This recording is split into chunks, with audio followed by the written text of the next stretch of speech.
par rapport à ce que dit Luis Enrique, ce que j'en pense, c'est que je pense que ça englobe pas seulement le match face à Reims, mais ça Ouais, englobe aussi la semaine en Ligue des Champions avec la défaite contre l'AC Milan et que la critique est beaucoup plus recevable après une victoire, après un triplé, en l'occurrence celui de Kylian Mbappé, plutôt qu'après une défaite. On sait que les sentiments, les nerfs sont à vif.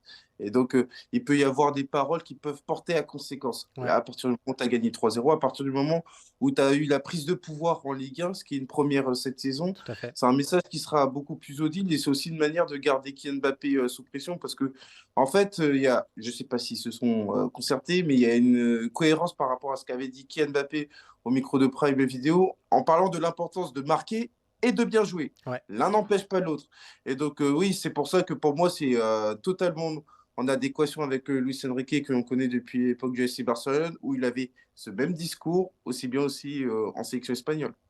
Alors, ce que soulève Luis Enrique, c'est que tout ne peut pas se résumer, via les buts de Kylian Mbappé et Dieu sait qu'ils sont nombreux cette saison et d'ailleurs Paris n'en serait pas là sans eux. Toi, de ton point de vue d'expert, qu'est-ce qui peut faire en plus dans l'animation parisienne Kylian Mbappé?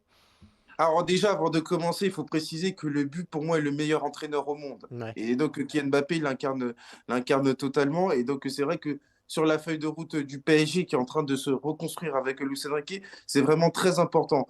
Mais maintenant, pour Kylian Mbappé, sa performance ne doit pas se réduire seulement au but. Je veux dire par là, on peut avoir un Kylian Mbappé beaucoup plus connecté au collectif, un Kylian Mbappé qui produise beaucoup plus en quantité et en qualité.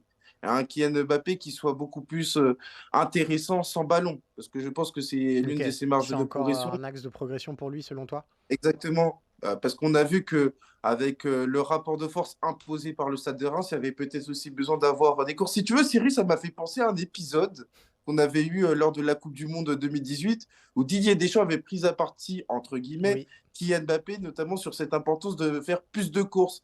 Et moi, j'ai pensé à ça après la sortie de Luis Enrique, en me disant, un Kylian Mbappé serait peut-être beaucoup plus intéressant dans cette idée de faire office de joueur d'intimidation dans le dos de la défense adverse, Ouais. ce qu'il a fait en seconde période. Et les faits sont têtus, il marque comme ça sur le deuxième but, de la même manière sur le troisième but. Donc dès lors qu'on a un Kylian Mbappé qui est beaucoup plus létal, qui va beaucoup plus attaquer le dos de la défense adverse, et ben forcément les joueurs, les défenseurs et moi en l'occurrence, on réfléchira deux fois entre guillemets avant de presser, parce que c'est une menace qui est très intéressante, qui est très importante dans le dos de la défense adverse.